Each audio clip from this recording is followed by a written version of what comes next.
Muy buen día, feliz domingo. Perdón que no pude advertir que iba a hacer este en vivo. A quienes se vayan sumando, bienvenidos. En esta ocasión no diría tanto una entrevista, voy a conversar con un biólogo.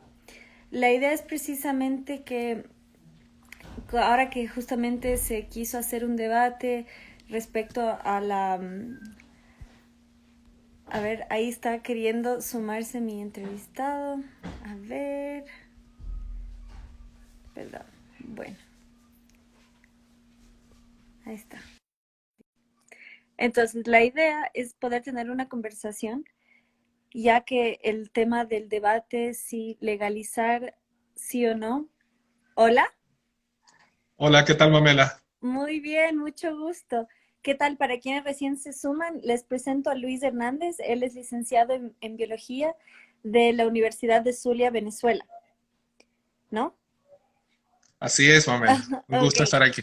igualmente, y más adelante me gustaría que hablemos de Zulia porque tiene una historia muy interesante, todo lo que fue la presencia española. Y más adelante hablaremos de eso, no hoy, sino otro día, pero me encantó saber que eres de Zulia porque es un lugar de mucha historia. Entonces, y gracias por aceptar mi invitación. Ah, Es ahora un en honor. ay, qué lindo. Justamente en estos días se tenía que hacer un debate respecto a la postura y anticipo de antemano para quienes nos escuchan y para mi contertulio. Si es que subimos este video a YouTube, no podemos decir la palabra aborto. Tristemente tenemos que llamarlo por su nombre formal, que es la interrupción del Técnico. embarazo, técnica, aunque interrupción sabemos que es un poco ambigua porque se interrumpe lo que se puede continuar y ese proceso una vez. Exactamente. Hay un Exact, problema semántico.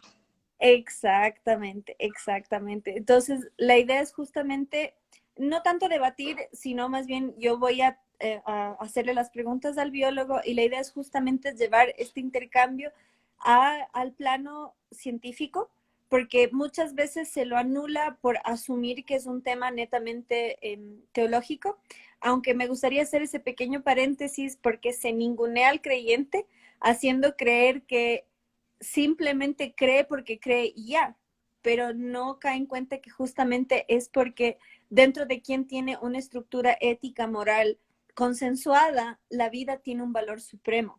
Y eso es lo que Muchas une. veces, Sí, dime. muchas veces la evidencia científica y el hecho de observarla de primera mano nos hace caer en un poco de arrogancia. Y una de las principales, yo diría que la clave para tener de verdad un impacto en nuestro interlocutor no es solamente tener la evidencia en la mano, sino también tener una sensibilidad con el estado mental de la otra persona y su background, lo que es su conocimiento. Uno cuando combina esa sensibilidad con la evidencia, si uno la presenta tomando en cuenta esas características del interlocutor, es ahí donde aumentan nuestras posibilidades de generar un impacto. Wow, me encantó que lo digas y te agradezco un montón precisamente porque muchas veces se divide la parte emocional de la parte lógica y es algo que a mí me encanta mencionar en mis presentaciones, que precisamente lo que distingue al ser humano de las demás especies es nuestro neocórtex, la neocórtex, la parte frontal del cerebro, que es Exacto. precisamente donde está la capacidad de razonar y la capacidad de empatizar. Entonces, muchas veces, y me encanta, tenemos la consigna, dato mata relato, y todo esto, pero la realidad es que el convencimiento llega a través del sentimiento, valga la rima y el flow. Entonces, pero no está de más tener un sustento teórico fuerte y por eso es importante e invito hoy al biólogo aquí presente y que además, y no es un dato menor, él es exiliado del régimen autoritario socialista que rige en Venezuela y que levanta ese espíritu bolivariano que pretende unirnos a todos bajo un imperio, por así decirlo, aunque no es imperio propiamente, y que es parte de esta misma agenda globalista. Entonces, es doblemente importante que Luis esté aquí hoy porque él ha vivido en carne propia los horrores de ese sistema y muchas veces, y perdón que haga este paréntesis, mucha gente no cae en cuenta que llaman libertad a este proceso quirúrgico, no siempre es quirúrgico, a veces es netamente químico, pero justamente hay una razón muy importante por la cual el aborto se legaliza por primera vez en la Unión Soviética, en el mundo, y en Cuba, en América, porque precisamente es darle al Estado el poder de determinar desde cuándo tiene valor la vida. Entonces, hoy lo vamos a establecer desde el campo científico. Entonces, por favor, Luis, ¿cuándo empieza la vida? Pues bien, normalmente las personas intentan de alguna manera delimitar un origen en lo que es la vida, cuando la vida en sí es un proceso continuo, dado que tú necesitas un organismo vivo previo, ¿no? Para dar origen a un nuevo individuo. Entonces, con respecto al debate sobre las interrupciones, ¿no? Normalmente se quiere de alguna manera establecer un inicio, o sea, el punto en el que ya lo que tenemos es un individuo totalmente formado y único. Entonces, normalmente ese punto se quiere establecer de forma arbitraria y ese es el problema. El problema está en que tenemos que reconocer primero dónde está la unicidad, es decir, dónde es que el individuo es individuo. Y la ciencia nos da la respuesta. Normalmente, normalmente la humanidad siempre ha buscado las respuestas a las grandes preguntas en las doctrinas filosóficas y en las ciencias sociales y esas cosas. Pero con respecto a la vida, la respuesta es meramente técnica y la tenemos en nuestras manos y la hemos adquirido por el conocimiento científico a partir de la experimentación. Y nosotros sabemos actualmente que todo lo que nos define como seres humanos está codificado. Está codificado en una molécula súper larga, con millones y millones de datos. Esa molécula, que es el DNA, dice automáticamente todo lo que tú eres y te construye, literalmente, porque le da instrucciones a cada una de nuestras células de cada cosa que nos va a construir, cada bloque, cada proteína, que es lo que genera nuestro cuerpo.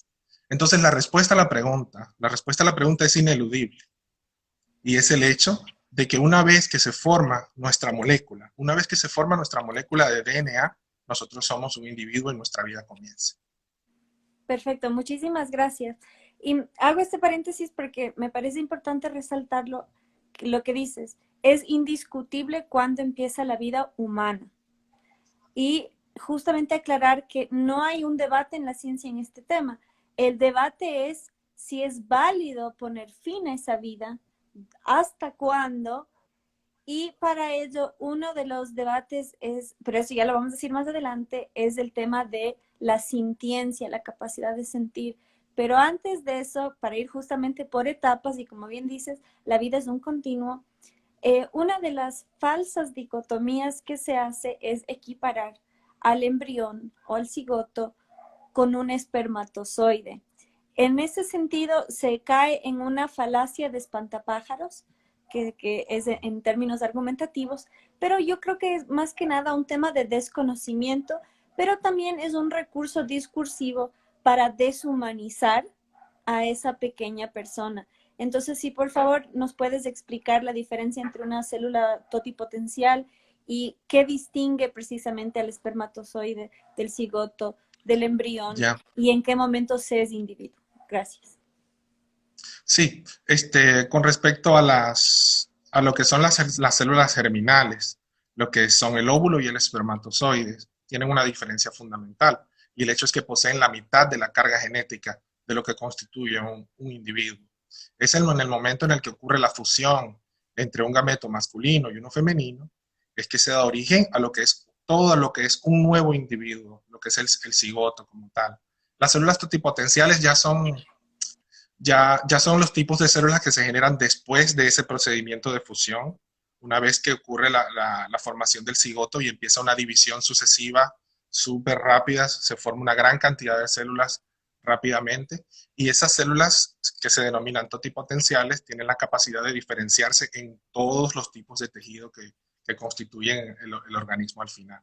Entonces, es importante distinguir eso, que una célula, el término correcto es haploide, cuando tiene la mitad de la carga. Y diploide cuando ya la célula, el cigoto está formado. Entonces, una vez que eres diploide, eres un individuo. es una persona. Así es.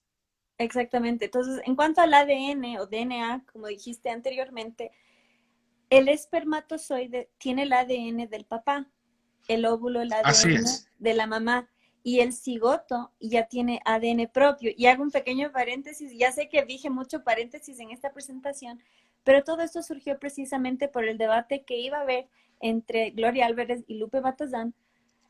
Justamente hubo furor en redes sociales y yo siempre uso el término propio. Y aquí el biólogo, al quien no conocía hasta este momento, me escribió y me dijo cuál es el término correcto. Ahora, no es que yo lo voy a refutar, pero justamente digo propio porque el ADN del embrión es suyo. O sea, como bien habló, está la diferenciación haploide, que es mitad, o sea, es diploide en cuanto es el conjunto de mamá y papá, mientras que el Claro. esperma solo es papá y el óvulo solo es mamá. Pero me encantó precisamente porque habló de individuo. Y se supone que quienes adherimos a la filosofía libertaria defendemos derechos individuales. Entonces, en ese sentido, es tan importante el término individuo porque estamos hablando de un ser humano único e irrepetible. Entonces, en ese sentido, te pido nuevamente que hagas hincapié en la característica individual y en el hecho que es una persona, porque muchas veces a mí me gusta siempre decir, si no es humano, ¿a qué especie corresponde? Entonces, es muy interesante. Exactamente. Sí, dime. La precisión que yo te hacía era porque se prestaba, o sea, daba ángulos de contraargumentación que no son ciertos. Porque el decir propio, cada célula tiene un ADN propio, pero es una distinción técnica. O sea, yo comprendí al momento de leerte lo que tú querías decir cuando decías propio. Cuando decías propio querías decir que era único, que era nuevo, porque la palabra correcta yo creo que es nuevo.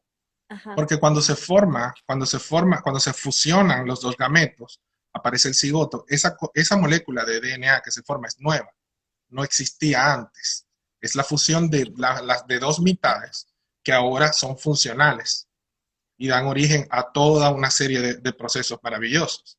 Ujú. Entonces, con respecto a lo del individuo, este, mucha gente se va al diccionario y consigue en el diccionario la definición de individuo y se centra en una palabra muy interesante que es independencia, ¿no?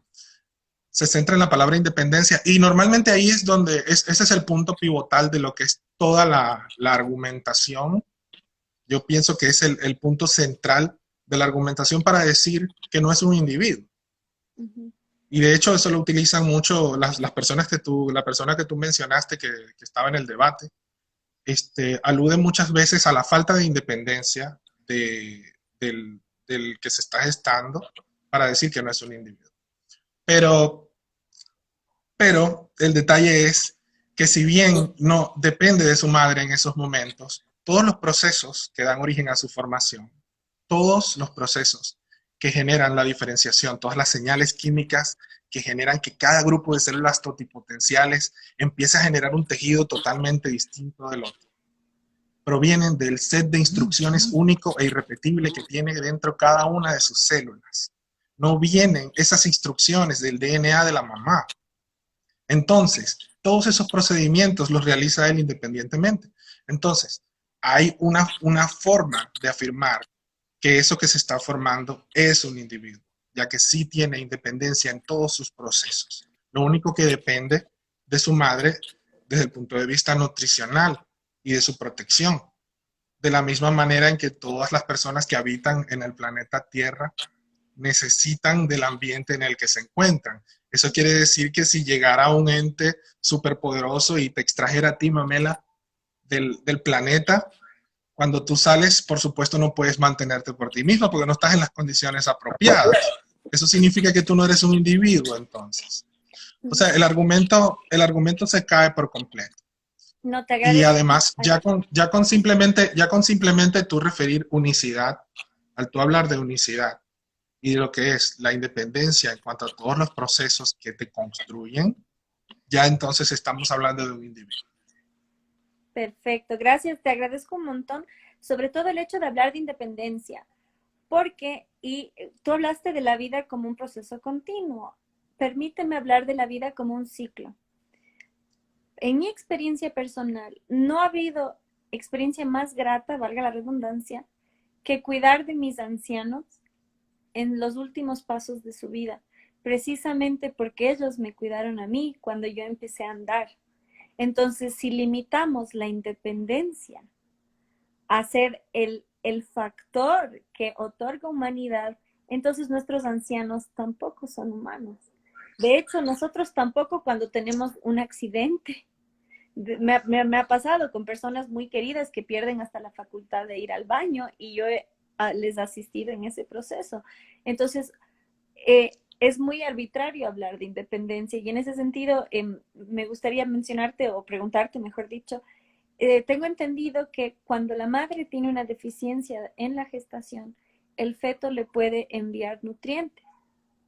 Es decir, no solo el hijo se alimenta de la madre, sino que el hijo es capaz de ayudar a la madre en sus procesos fisiológicos. Si podrías, por favor, Es indicar. cierto. Ujú. Es cierto, y ocurre, y no solamente ocurre en humanos, ocurre en muchos mamíferos. De hecho, esos son mecanismos evolutivos de conservación. Son mecanismos que se activan en momentos en los que la madre se encuentra en peligro y que han aparecido precisamente porque aumentan las posibilidades de supervivencia y de las posibilidades de que se lleve a término exitosamente el embarazo. Perfecto. Ahora hay alguien comentando diciendo aborto en cualquier lugar. Entonces, este tema no estaba en lo que hablamos, pero si quieres ahondar, justamente al ser un proceso de intervención en el cual hay una vida que se pierde desde luego, pero también hay una vida que está en riesgo. ¿Cuál es tu opinión sobre estas campañas, por ejemplo, ahora durante la pandemia, que recomiendan hacerlo en casa y justamente fuera de un contexto hospitalario y con el riesgo que implica? Si quieres proceder. Bueno, por supuesto que hay un grave problema de consistencia solamente con el hecho de plantear la posibilidad de legalizar la interrupción, ¿no? Del ABOS. Sí, eso, interrupción entre comillas. Por supuesto, realizarlo en casa es muchísimo peor, ¿no? No se tienen las condiciones de salubridad, las necesarias para realizarlo con seguridad, la atención médica especializada y todas esas cosas. Pero ya el hecho de considerarlo factible muestra un problema de consistencia. Porque como a mí me gusta decir, la realidad biológica invalida cualquier argumento de practicidad o cualquier argumento de pragmatismo. Porque nosotros entonces estaríamos diciendo que podemos tratar algunas vidas de una manera y otras de otra. Estaríamos diciendo que sería válido terminar algunas vidas y otras no. Entonces, hay mucha gente que recurre a argumentos de legalidad, diciendo, bueno, pero es legal en varios países y todo lo demás. Y bueno, ante eso yo respondo que, bueno, la legalidad no necesariamente refleja la realidad biológica tampoco. Lo vimos con la esclavitud, por ejemplo, donde por mucho tiempo fue legal. Y bueno, ya entendimos la realidad biológica y nos adaptamos a ella. Entonces, el hecho de que sea difícil, porque ese es otro argumento que nosotros escuchamos a favor, ¿no? A favor de la interrupción, que es el argumento de lo infactible que sería, ¿no? Hacer cumplir las leyes en caso de que se mantenga que sea ilegal, ¿no? Sí, Entonces, que algo sea difícil o que tenga complicaciones prácticas no invalida o no justifica el hecho de que entonces podamos decidir qué hacer con esas personas. y ahora que hablas de la legalidad, en Cuba, por ejemplo, como mencioné, que fue el primer país de América que legalizó esta práctica, y dato muy curioso, solo es legal en Uruguay y en Cuba, y también son los únicos dos países que tienen población decreciente. Pero un dato muy curioso es que el 50% de los casos, mejor dicho, el 50% de las mujeres que han interrumpido sus embarazos en Cuba son estériles. Entonces, en ese sentido, si puedes, por favor, empatizar cómo legalizar no es garantía de un cuidado hacia la mujer, precisamente con el ejemplo de Cuba, que tanto le gusta a la gente que quiere que el Estado esté a cargo de la salud.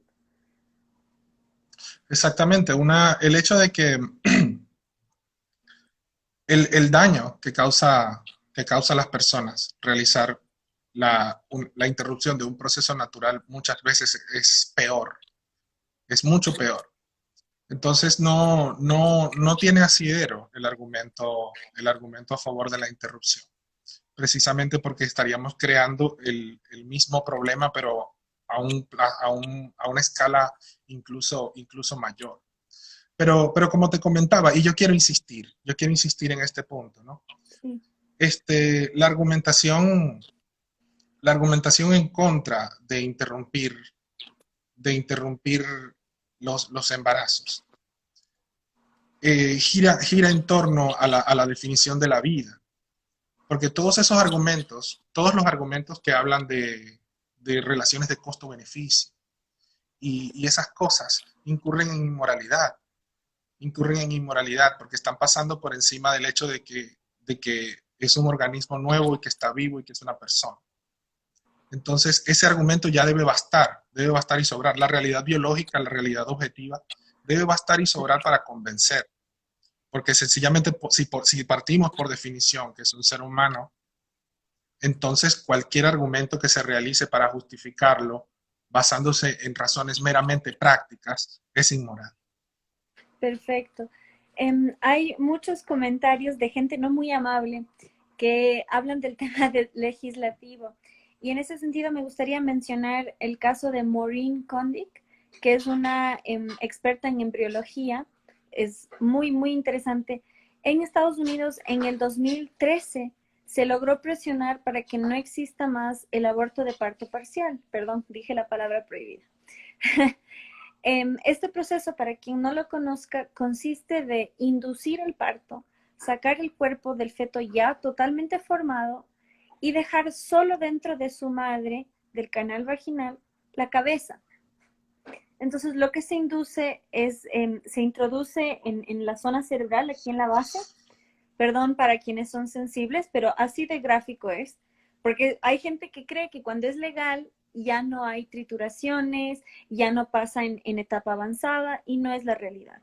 Entonces, lo que se logró recién en el 2013, o sea, 40 años después de la legalización en Estados Unidos, fue poner fin al parto parcial, que era precisamente inducir el parto, sacar el niño formado, y aquí se le trituraba el cerebro mediante la introducción de una cánula. Y esto se logró precisamente frenar este proceso gracias a la intervención de embriólogos como Maureen Kondik. Y ella planteó que la capacidad de sentir se desarrolla tan pronto como la semana 8.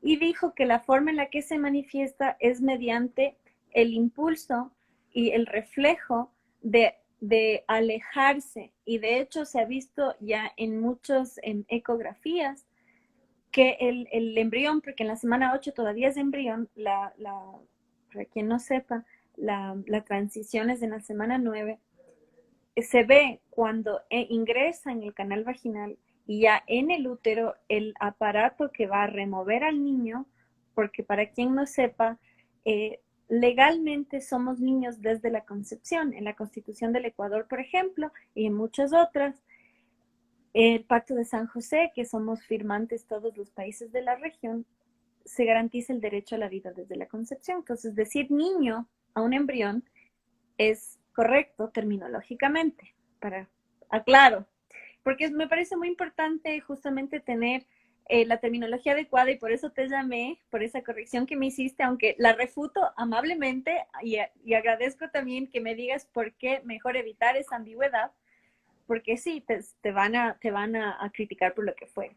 Entonces, cuando ingresa este instrumento invasivo en el cuerpo de la mujer y va a triturar al niño, va a removerlo forzosamente, el niño tiene la capacidad de alejarse con apenas 8 semanas de existencia. Y, por ejemplo, en Argentina, donde se pretendió legalizar, querían que sea hasta la semana 12. Es decir, el niño ya podía, o sea, no sé si saber es la palabra adecuada, pero ya podía percibir, creo es lo más acorde, podía percibir ese estímulo y alejarse, siendo tan chiquitito. Entonces, en ese sentido, si puedes profundizar sobre el tema de sentir y el tema del dolor, en el 2018, termino con eso, esta parte, se intentó pasar una ley en Estados Unidos para que no se permita el aborto desde que el niño siente dolor. Entonces, justamente se volvió este debate otra vez y no hubo manera. No solo no hubo manera, sino que el Partido Demócrata, que es la izquierda de Estados Unidos, en las ciudades donde son gobierno, ciudades y estados, estado con E, es decir, porque es una nación federal dividida, lograron en Nueva York, en Illinois, donde está Chicago, por ejemplo, legalizarlo hasta el día del parto. Entonces, no solo es mentira que cuando se legaliza se acortan los plazos, sino que con motivo ideológico y político se amplía este plazo.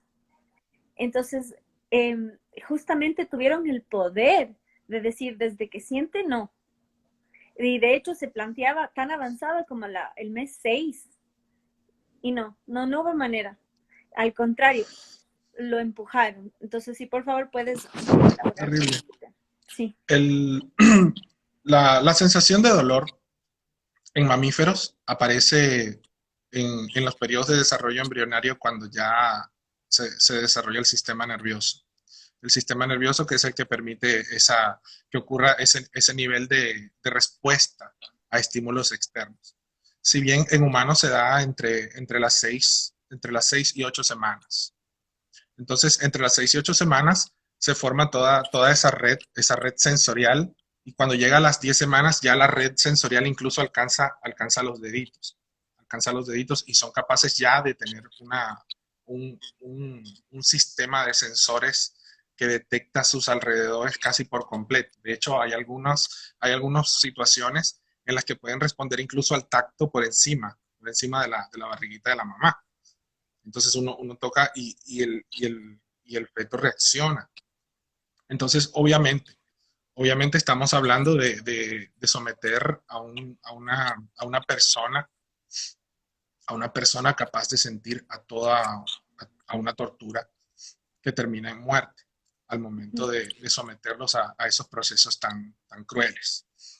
Pero el detalle es ese, que fíjate lo que tú mencionas, ¿no? Yo escucho eso que tú me estás enseñando sobre los debates y los argumentos y cómo usan para escribir leyes, usan cosas como si siente o no siente, cuando eso no es relevante. Eso no es relevante, Mamela, porque antes de que se desarrolle su sistema nervioso no puede sentir, pero sigue siendo una persona. Es absurdo, precisamente porque no hay un conocimiento. Nuestros legisladores no saben, no tienen un conocimiento biológico profundo, porque normalmente una persona, no todos podemos estudiar 5 años la carrera de biología como requisito para estar en sociedad. Eso no se puede exigir. Entonces, pero es menester que personas legislen no solamente usando su sentido común o lo que a ellos les parece. Se debe utilizar el concepto científico, se debe utilizar el conocimiento adquirido a través del método científico, que en mi opinión es una de las más fuertes herramientas que ha tenido la humanidad para imponerse a todos los retos que nos hemos enfrentado a lo largo de la historia. Entonces, si nosotros tenemos todo ese conocimiento de base, tenemos el conocimiento desde que se dedujo la existencia de los factores hereditarios y todas esas cosas, desde que se dedujo incluso que existe una molécula dentro del núcleo de cada una de nuestras células, exceptuando los glóbulos rojos, la naturaleza es extraña.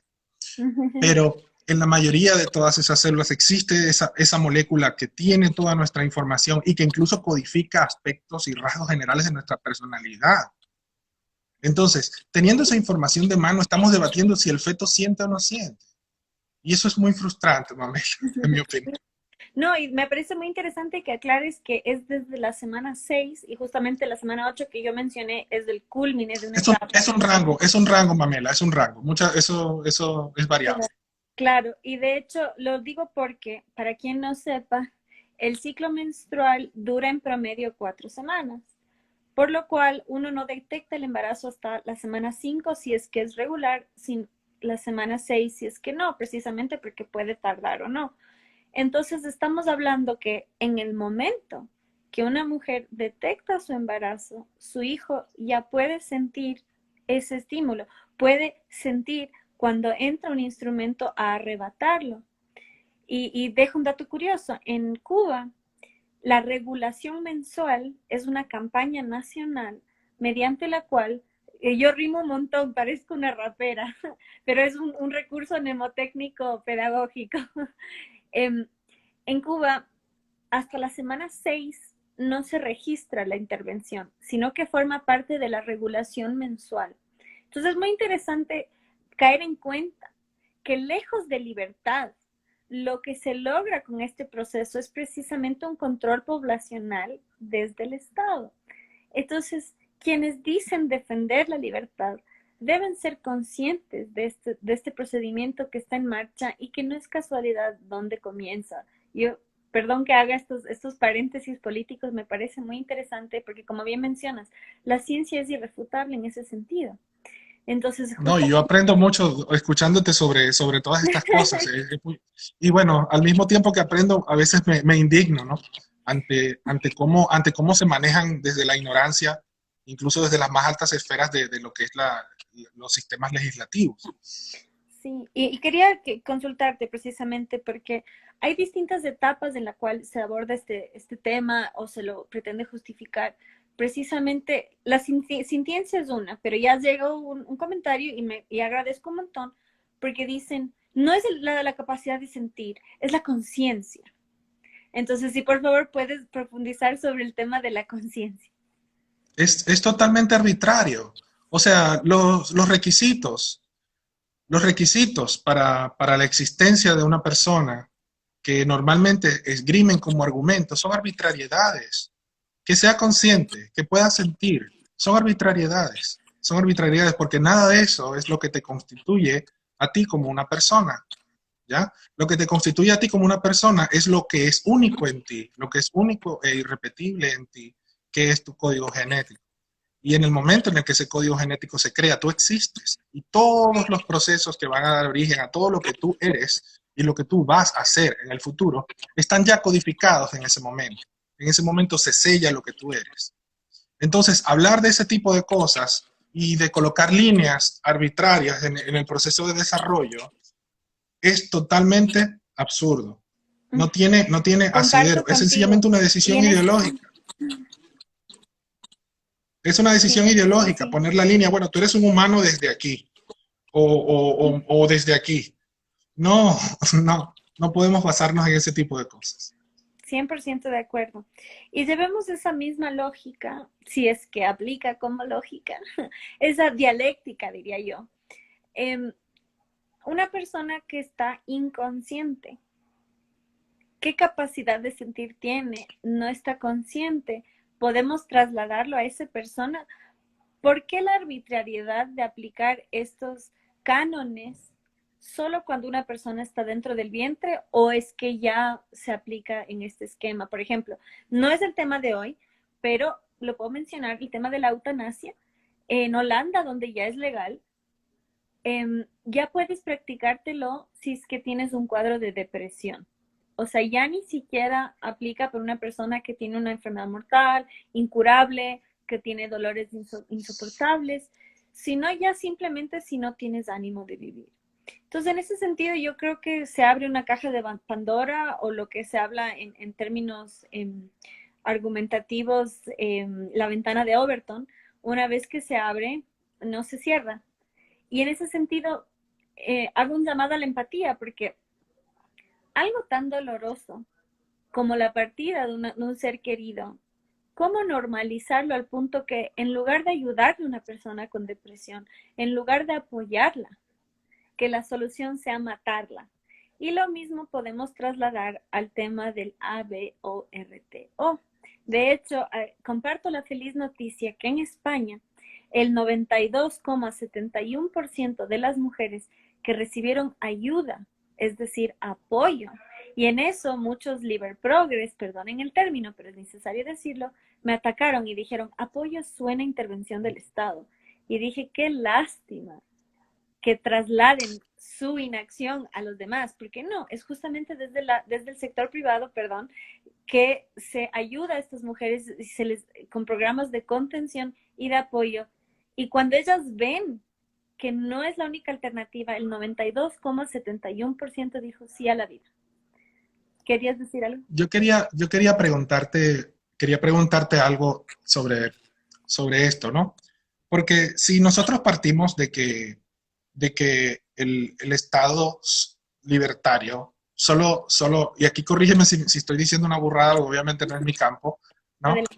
Pero hay tres derechos fundamentales que son vida, libertad y propiedad, ¿no?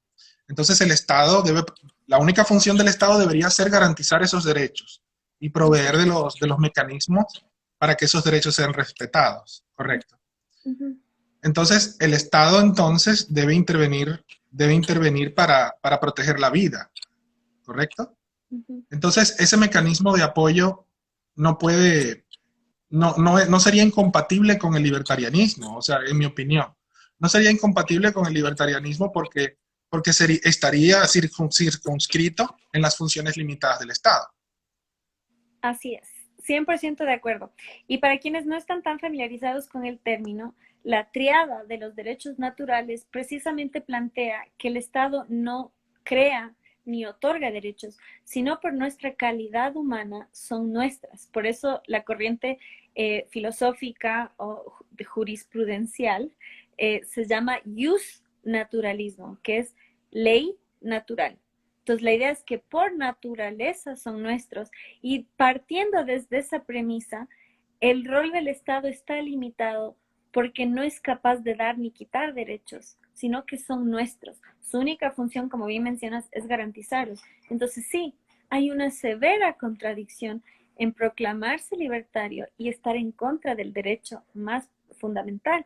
Y cito a mi libertario favorito, que sigue vivo, Ron Paul, que es ginecobstetra, nada más y nada menos.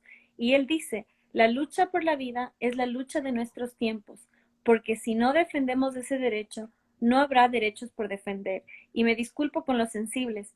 Él tiene un gran libro que se llama ABORTO y Libertad, y varios más, donde menciona un caso desgarrador. Él como ginecobstetra estuvo presente en la llegada al mundo o la salida del vientre de un prematuro, de un bebé prematuro. Y todo el equipo médico hizo todo lo posible por salvar la vida de esa criatura. En la camilla siguiente se practicó una interrupción a una criatura de 6 meses. Entonces, salió vivo, porque ese es otro elemento. Y de hecho en Estados Unidos se está buscando legislación para que se protejan a los sobrevivientes, porque no en todo procedimiento muere. Por ejemplo, hay un procedimiento que se llama de solución salina, donde le inyectan solución salina, lo queman por dentro y por fuera al feto. Y hay muchas veces que nace vivo, calcinado, pero vivo. Pero como era voluntad de su madre que muera, los doctores no pueden intervenir. Entonces, Ron Paul relata cómo él hizo todo lo posible por salvar la vida de un bebé prematuro y en la camilla subsiguiente, perdón que diga ante los sensibles, en la camilla siguiente, una criatura de la misma edad, con la misma formación, lloró hasta morir y fue desechado a la basura. Entonces, ¿cómo puede ser? Entonces, en ese sentido, se habla mucho, mucha gente me ha preguntado, con todas las preocupaciones que tenemos en la región, este no es un tema prioritario. Entonces, yo planteo lo siguiente, a mi criterio y me dirás lo contrario. Para mí, el problema principal en la región es la falta de justicia. Si revertimos el sistema de justicia de tal modo que se reinstituye la pena de muerte y nada menos para el inocente, ¿de qué justicia estamos hablando? En Venezuela lo sabes muy bien, el sistema médico colapsó. ¿Cómo puede ser que haya recursos médicos asignados a matar a pacientes sanos? ¿Cómo puede ser que un médico que juró salvar vidas deje morir asfixiado a un niño que nació vivo? Entonces, en ese sentido, perdón para los sensibles, pero realmente es un caso desgarrador. ¿Cómo puede Es ser terrible. que haya, tú hablaste del término arbitrariedad? ¿Qué más arbitrario? Porque esa es otra cosa que se plantea falsamente, ya lo dije antes, que cuando es legal no se permite en etapa avanzada, no es cierto. Cuando es legal o ilegal, nacen los niños. Y de hecho, muchos de los principales activistas pro vida son sobrevivientes de este procedimiento. Nacieron y muchas veces son las enfermeras las que los salvan, porque el médico no puede intervenir. Entonces, las enfermeras en secreto salvan a esos niños. Entonces, en ese sentido, la sintiencia, la conciencia, tantas arbitrariedades no tienen peso alguno porque nacen igual. Pero como era la voluntad de la madre que muera, tiene que morir. Entonces, Y el hecho porque, y el preciso hecho que existe un marco legal que permite eso. uh-huh, Existe un marco legal que permite que se decida que sencillamente no va a existir, que no va a vivir. sí, sí. Y de hecho alguien preguntó, dicen que en Costa Rica está a punto de legalizarse o que quieren lograrlo y que qué opino. Obviamente estoy en contra, precisamente por lo que usted, Luis, por respeto a usted, tú como quieras, No te preocupes. eh, lo que hablabas de este tema, del rol del Estado. Si yo quiero un Estado mínimo, yo no puedo darle al Estado el poder de decir quién vive y quién muere.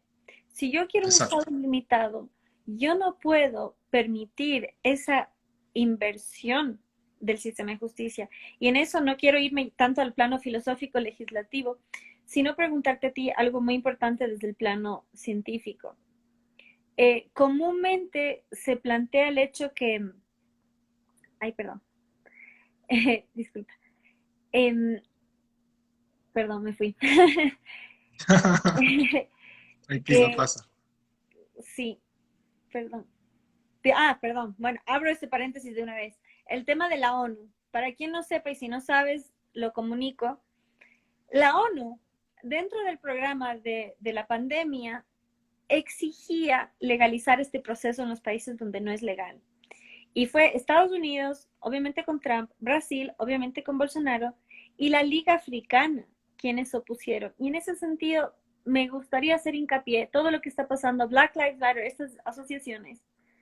Para quien no sepa, Black Lives Matter exige que se enseñe en las escuelas públicas que matar a criaturas intrauterinamente es un derecho. Pero muy importante que la Liga Africana se haya enfrentado a esto. ¿Por qué? Precisamente porque ya ni siquiera es teoría de conspiración el tema del control de población. No hay organismo más fuerte, más poderoso, más influyente en el mundo que la ONU. Y la ONU, en este momento de pandemia, de tanta restricción, de tanto temor por la vida, la ONU planteaba matar a pacientes sanos. Entonces, es muy importante entender, y eso es muy, muy, muy, muy fundamental. Si queremos limitar el Estado, no podemos darle más poder a organismos internacionales como la ONU. Precisamente, Exactamente. si de por sí es Porque difícil, se comportan como una especie de supraestado, una especie suprestado. de estado gigante que controla al resto de los estados y también genera directrices a través de sus organizaciones y todo lo demás. Pero igual, el argumento del que parten es meramente práctico, el argumento de que parten es pragmático. Y ahí no tienen asidero, es totalmente inmoral, porque no se puede jugar con las vidas solamente basándose en la conveniencia. De acuerdo. El problema, Mamela, es que te voy a explicar algo, un detalle, te voy a explicar un detalle sobre ecología, ¿no? Esto ya es ecología. Estos son conceptos ecológicos. Sí. Existen dos tipos de estrategias de reproducción cuando se toma en cuenta lo que es el cuidado parental. ¿Okay? Tú tienes un grupo de animales que se llaman los estrategas R. Se utiliza la letra R para determinarlos. Son un grupo de animales en donde no existe cuidado parental. Ellas sencillamente dejan sus crías y las abandonan, como las tortugas marinas, por ejemplo, que cavan el agujero y ponen los huevitos de las tortuguitas. Algunas especies de arácnidos también dejan los huevos abandonados y se escapan y todo lo demás. Entonces, ellos utilizan como estrategia de supervivencia los números. Sencillamente, si yo no los cuido, pero voy a tener 1.000.000 de hijos, alguno va a sobrevivir, ¿no? Esa es una estrategia. Pero entonces, en otros organismos, tienes el otro tipo, que es la estrategia K, que es una estrategia que reduce el número de crías, pero aumenta el costo energético del cuidado parental. El problema es que nosotros tenemos la suerte de ser estrategas K. Nuestra estrategia reproductiva que ha surgido evolutivamente, ¿por qué? Porque favorece la existencia y favorece la supervivencia de los individuos, es precisamente porque el proteger a nuestra cría requiere un gasto energético grandísimo. Entonces, resolver este problema implica emplear grandes cantidades de energía. Proteger a una persona requiere grandes cantidades de energía, requiere trabajo. Y nosotros entendemos históricamente quiénes son los que le huyen a eso. Entonces podemos ver una correlación. Podemos ver una correlación ahí, ¿no? Porque es verdad, normalmente todos los grupos que apoyan el acto de terminar un embarazo, tomar el camino fácil, sencillamente porque es inconveniente, incluso ni siquiera utilizan argumentos biológicos. Algunos sencillamente se van a lo práctico. Se van al hecho de que si nos ponemos a cuidar las vidas vamos a gastar mucho dinero o va a ser muy difícil y todo lo demás. O sea, de frente te lo dicen. Entonces, ese es el problema también, que no quieren asumir el costo que tendría asumir la verdad biológica. Pero la verdad biológica tiene un costo, Mamela. Y esto no, es un problema que no tiene solución. No tiene solución. Sencillamente hay que asumir lo que es un contexto. Porque a mí me enseñaron, a mí me entrenaron como científico y me explicaron la diferencia entre problemas y contextos. Una cosa es un problema es algo que tú puedes resolver sin ningún detalle, o que tiene una secuencia lógica que te da una solución satisfactoria. Pero también están aquellas cosas que tú no puedes resolver, que sencillamente son, a menos, bueno, no hay forma, que sencillamente son, y a eso se le llama contexto. Y el hecho de que Homo sapiens es una estrategia acá que requiere grandes cantidades de energía para poder preservar a sus crías, es una realidad inescapable. Entonces, el hecho de argumentar a favor del ABORTO, basándose en ese tipo de criterios, es totalmente inmoral y al menos científicamente no tiene asidero. Y eso es en lo que hay que hacer énfasis, que es inmoral. No, te agradezco un montón hablar de este tema en particular por lo siguiente. En español todavía no es un término instituido, en inglés sí, el eviccionismo, que es precisamente para resolver el problema de lo no deseado, es retirar al feto del cuerpo de la madre y meterlo en un útero artificial. ¿Ya? Y en ese entramos ya a un transhumanismo. Para quienes no conozcan, yo siempre lo recomiendo el libro Un Mundo Feliz de Aldous Huxley. En ese futuro, solo las personas libres, y me encanta que los llamen así, solo las personas libres son las que todavía se reproducen naturalmente, todavía paren a su cría, porque en una sociedad controlada nacen los niños artificialmente. Entonces, en ese sentido, justamente la libertad conlleva responsabilidad. Y esta solución es la antítesis de la responsabilidad, es tercerizar. Y es muy importante lo que dices de tipo de reproducción K, que nosotros somos tan inteligentes como especie precisamente por esa contención que tuvimos. De hecho, en la leche materna se forja no solo un vínculo afectivo, sino también es parte del desarrollo cognitivo e incluso se habla de la fidelidad, de varios valores y virtudes que se transmiten en ese vínculo. Se hizo un experimento con ratones donde precisamente se planteó esto, de cómo la lactancia prolongada promueve la fidelidad en otro tipo de relaciones y se vio justamente en las especies donde esto es prevalente. La monogamia, por ejemplo. cómo nuestra crianza nos forma como individuos. Y no sé si estás al tanto, nuestros oyentes, en Rumania, que en ese tiempo estaba bajo el régimen socialista, que de hecho, según sé yo, es el único régimen que terminó con el fusilamiento de su tirano al mando, Ceausescu. Ceausescu, sí. Ajá. En Rumania se hizo un experimento horroroso que fue no, no, no tener contacto físico con los recién nacidos. Tenían comida, tenían abrigo, pero no tenían contacto humano. Todos los niños murieron, todos. Entonces, justamente es tan importante apelar a la ciencia, a la evidencia, para mostrar que estas ideas son un fracaso. Le estás negando al niño algo fundamental para su desarrollo cognitivo e incluso estás buscando su muerte. Estás incluso negando que es un niño, estás negándole incluso su condición humana. Uh-huh. Sí, entonces en ese sentido el transhumanismo es súper peligroso, estas alternativas, y de hecho hay mucha gente, y tristemente lo digo, y con esto no quiero alejar a la gente de la corriente libertaria, al contrario, los invito a indagar lo que es la filosofía paleolibertaria, que justamente nace para rescatar una moral tradicional, para decir justamente hay cosas, si bien cada individuo es único y irrepetible, hay un consenso en lo que es efectivo, un consenso en lo que funciona. Y en ese sentido la familia es un bloque fundamental. Hay teóricos como Walter Block, un economista, que él es justamente el gestor del eviccionismo como teoría, y al cual tristemente adhiere mucha gente. Y en ese sentido me parece súper importante, alguien pregunta ahí si todavía es vigente la dicotomía izquierda-derecha.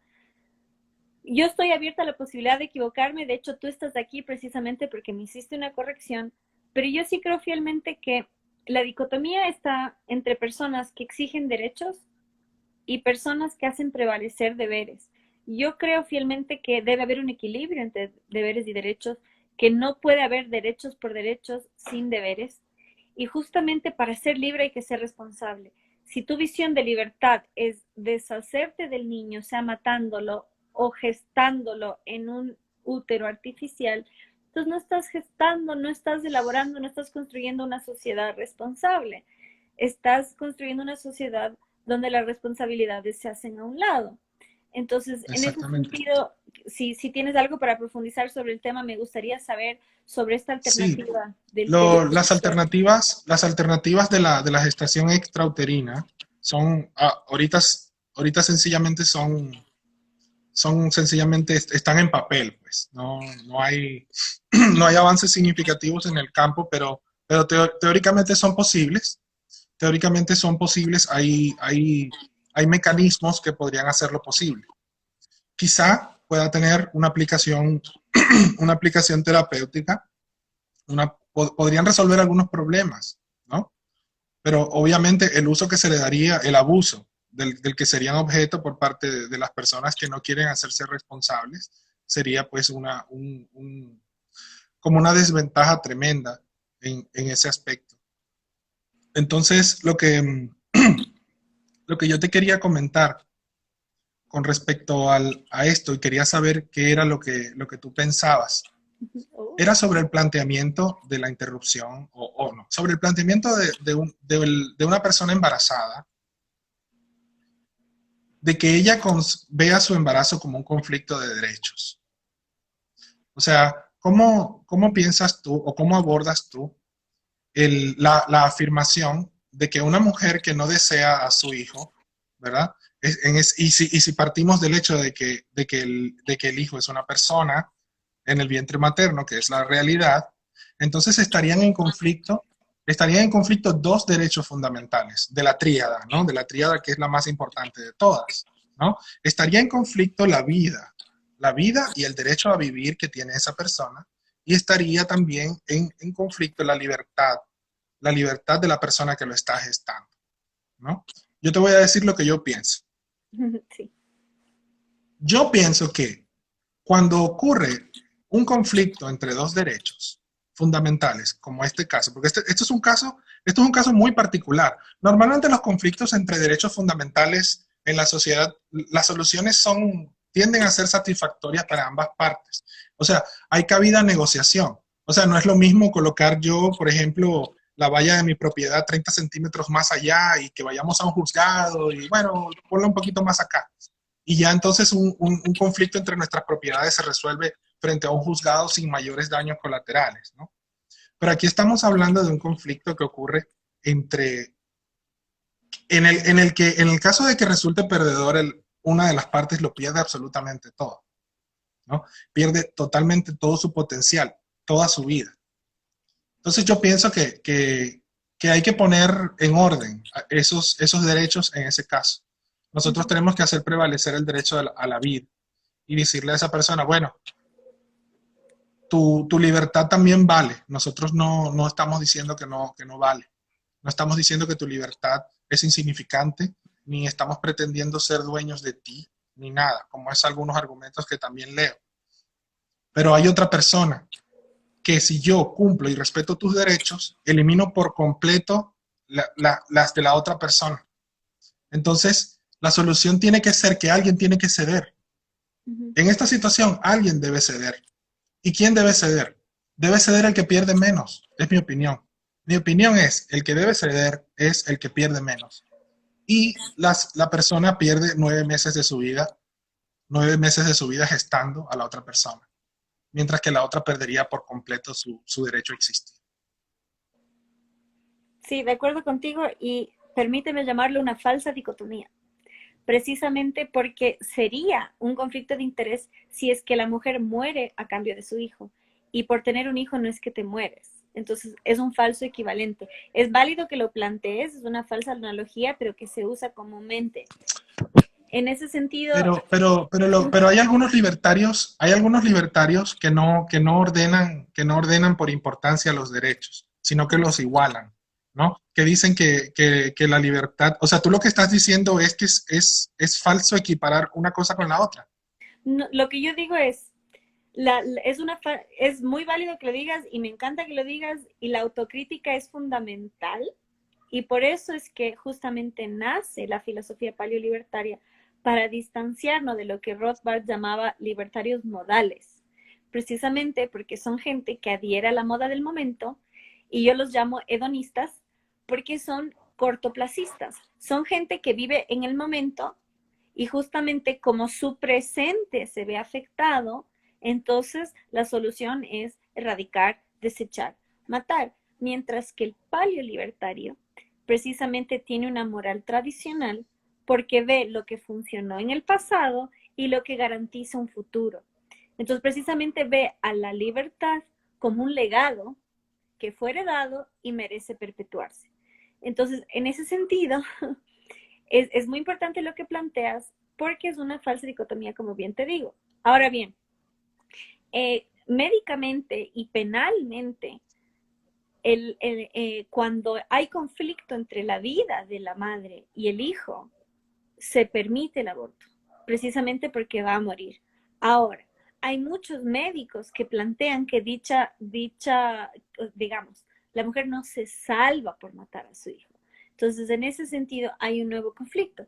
Y lo que yo digo es que es una falsa analogía en cuanto no te mueres por tener el hijo. Ves tu libertad sacrificada, pero como bien mencionaste, en el corto plazo. Y yo que he tenido el privilegio entre comillas, porque realmente es dolorosísimo, de acompañar retiros post-aborto.